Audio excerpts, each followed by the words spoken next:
Hi everyone in English 1301, it's Dr. E, and I wanted to provide a video that kind of walks through some information about the reading journals. After grading them and returning the feedback to you, I have made some notes just so that I can address some things that I was seeing, and I wanted to get this to you before your next journal is due in this upcoming week. So the first thing is to note that to view feedback and turn it in, it's not as straightforward as it could be, but that's just typical for D2L and Turnitin. What you see on your screen right now is an image of a document that is posted on D2L. It just shows you where to go. So you want to click on Assignments under Course Activities, right? And then you'll see the name of the assignment. So it will be Reading Journal 1. It'll have your score. It will show that you have this submission, this one file. Don't click on this. Instead, go over here and click on the Feedback tab, right? When you get there, you'll then want to click this section, View, Turn It In, Grade Mark. See how it's not as straightforward as it could be? So what I've put here is that you want to make sure that you're clicking on these icons that will appear on the right side of your screen. So the blue one right here, those will be my comments. Typically my comments are typed up kind of suggestions or just general kinds of typed feedback, whereas when you click the purple icon, that's going to be notes that Turnitin, the program, has put on your work. Those are all usually grammar based or things that are spelling, that kind of thing. So if you want to, just in your initial viewing, just limit to my comments, click here and turn in comments, but you need to look at both, right? They're both really important. The middle section here I'll get to in just a bit, okay? So just look at this if you need, a quick reference about where to go and what to do to see your feedback, okay? I've just put together kind of a list of notes, and the first thing is, please, if you need to, take some time to go back and revisit that instructional video and the assignment handout. You don't want to lose points for those things that are just kind of listed there. I know we, have had kind of a rough semester with the winter storm, and just being online in general kind of can be tough. I don't want you to get overwhelmed by information, but before, a bigger assignment is due, it's not a bad idea to just kind of go back and, skim through the video and the assignment page, okay? One thing I do want to mention, plagiarism is something we don't want to do, right? We need to be super careful when it comes to writing assignments in general, but certainly in an academic space. So make sure you're using your quotation marks and always giving credit to the author, right? We want to just start to have this as a habit if it's not there already, so that you know for sure that you're not inadvertently plagiarizing, right? And include the page number where those numbers are given. In most of our readings so far, there are page numbers, so you want to make sure that you're referencing that. Okay. There are some instances of plagiarism that I addressed in those submissions. So if you happen to be one of those people, just read that feedback in the comments and definitely let me know if you have some questions. Okay. I do want you to note that if I put some sort of comment or suggestion in one of your entries, it goes for all the entries. I'm not just going to retype the same thing over and over again. So if, say, you need quotation marks around the chapter title, that goes for all of them. Okay, so don't just work on revising, correcting, or thinking about the items that I note, specifically, but think more broadly. If I note it in one entry, it's good for all of them. Okay. Please edit. Please revise. Use Grammarly. There were some issues where, there were spelling or grammatical, just issues. We all do this. That's part, of just writing in general. We want to make sure we're using the tools to help us. So make sure that if you're using Word or Google Docs or anything, that you have the spell and grammar check features turned on, because there were some submissions where I was going, this would have been caught, this would have been corrected had those features been turned on. And then, as always, run your work through Grammarly. I mean, why not? I want you to start thinking about avoiding Y-O-U, in more formal writing. It's a bit too conversational, right? So I'm not saying in our reading journals that you should absolutely avoid it and you'll be counted off for every instance. No, I'm just saying that it's a habit. And if you go back sometimes and look at what you've submitted and highlight every time you used this word, you might be really surprised. It's not a bad idea to just go back and, click Control F when you're in Microsoft Word and type in you to see how many times you've used it, because it'll be a lot and it's just a bit too conversational. So let's kind of work to avoid the overuse, the overextension of this term. Please double space all the work you submit in the assignments area. It's not only MLA formatting guidelines and it's in the templates, but it really helps for me to provide, feedback. So when your paragraphs are kind of scrunched and single spaced, I don't have the space to then go in and within the lines of your paragraph provide you with feedback or comments, okay? Please submit all journal entries for a particular period as a single document. Don't submit each entry separately as separate documents. That's a lot. I really want you to focus on referring to authors by their last names. Many of you did this, but it's a good reminder. We don't know these people, so we shouldn't be referring to them by their first name. And I put the example here. Would you refer to Shakespeare as William or Toni Morrison as Tony? I hope not. Like, in order to show respect, we want to use their last names, but it also serves a purpose with MLA. Those last names match the last names that are usually the first thing to appear in a works cited page, because it's last name, comma, first name, right? There's a method to this MLA madness, right? So it's helpful to just kind of think about how that plays out. Speaking of authors, I want you to work on being careful with pronouns. It's hard to avoid using pronouns when we're writing summaries. So like, she writes this or he proposes that when we're summarizing those authors' ideas.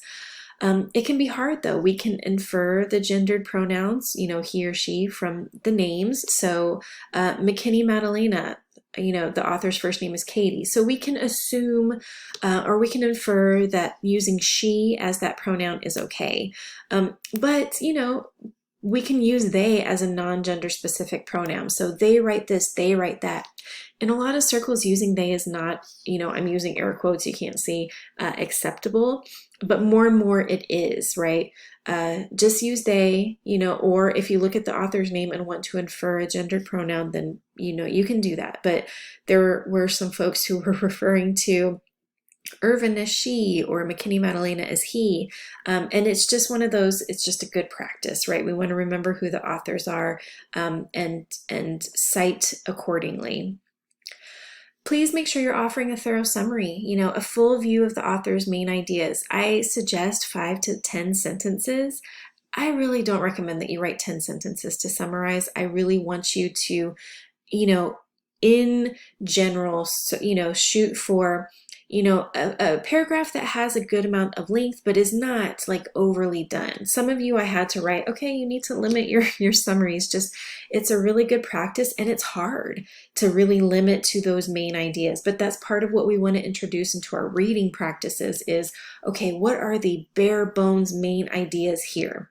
So some of you have to limit and some of you need to expand. Like 2 or 3 sentences isn't giving anybody a plain, straightforward view of these authors' ideas, okay? Imagine explaining this article or chapter to somebody who hasn't read it yet. You want to hit those high notes, but you don't want to hit every single note, or you don't want to just not provide, adequate information to summarize the ideas. Article and chapter titles, you need quotation marks. Book, or academic journal or website names, that's italics, okay? So here's the example. What is academic writing? There aren't any italics. There are quotation marks around the title. You want to make sure that you're capitalizing words aside from articles. Articles, we're going to get to that in a second. Articles are is or in or a if it appears in between the words. You don't need to capitalize those, but every other word, that's a proper word needs to be capitalized, okay? And include any punctuation in the original title. So we have the question mark in the original title.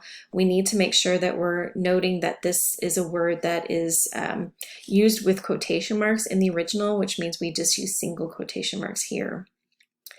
MLA is the worst. Like, I know it's the worst. I know it's complicated, right? But we really need to try to adhere to those guidelines because in academic writing, it's just a requirement. So just be careful when quoting and, make sure that you're attending to placement of things. So we need the quotation marks and then a space and then the parentheses and the page number, no PG, no PAGE, just the number. I know it looks weird, but it's accurate. Close the parentheses, period goes after the parentheses. Some of you are putting the period inside here, which makes sense, right? But you know, Emily's the worst, so after the parentheses. Always explain your quotes, okay, in every piece. So an example from Choi's article, you know, talking about food, it's the last vestige of culture that people shed. So I have no context here. So whose words are these? What is it about? You know, so am I to assume that these are Choi's words? But no, this is a quote in Choi's article by Jennifer Berg. So we need some context to understand that. So in talking about, you know, the reading journal, some of you chose quotes and I have no idea what they relate to. So I would have to go back to the book and read around to try to find it. You need to explain who's speaking, what's going on in the quote, right? And what's it, right? It's the last vestige. What is it, right? So the fix is Jennifer Berg, quoted by Choi in the article, you know, the name here, notes that food is the last vestige of culture that people shed. Berg solidifies the notion, so I'm explaining it here, but giving credit to Berg for the quote, but also noting that it's in Choi's work. So this is getting into quoting a quote. We'll talk about that in a second. Always look at assignment feedback. So again, click the blue button for my feedback. The red button shows similarities. So it should, when you click this button, highlight your quotes. It should highlight the entirety of your quote. It may highlight your heading at the top of the page or the title because that may appear in another submission by you. But we really want to focus on if anything's highlighted within the text, make sure you have quotation marks. And then the purple button is for grammar and editing. You may see some bubbles in your work. You can click on these and they will expand for an explanation, but you may see some that are kind of confusing. Article error. This doesn't mean that you have an error with the article that you read. This is referring to the grammatical use of article. So again, that's in, I-N-A, the letter A, you know, the, T-H-C, you know, those don't have to necessarily be capitalized in titles, but it's also, you may need to add those to your work. Okay, missing, this is so confusing, it looks ridiculous, but it's a missing comma, that tiny little comma. So click on that, you may need to add or remove a comma. And then SV is subject-verb agreement. So there may be an issue with that. So there's places where we need, you know, this, there is places, it needs to be there are places. Okay, so just make sure subject and verb agree. Quoting a quote, we kind of worked on that with Berg, right? You may find an awesome quote in a chapter or article, but the quote's not written by the original author. Okay, so we need to follow MLA formatting because, you know, MLA is the worst, but we want to give credit where credit is due. So in Amy Choi's article, What Americans Can Learn from Other Food Culture, comma, the author quotes Jennifer Berg as stating that food is the last vestige of culture that people shed. Okay, so I mentioned the original author, Choi, and then I mentioned the person whose quote we're using, Berg. Okay, so that's one option. You're giving credit in both ways. Okay, so that when I go to the works cited, I know I look for Choi's work and not Jennifer Berg because she won't appear in the works cited.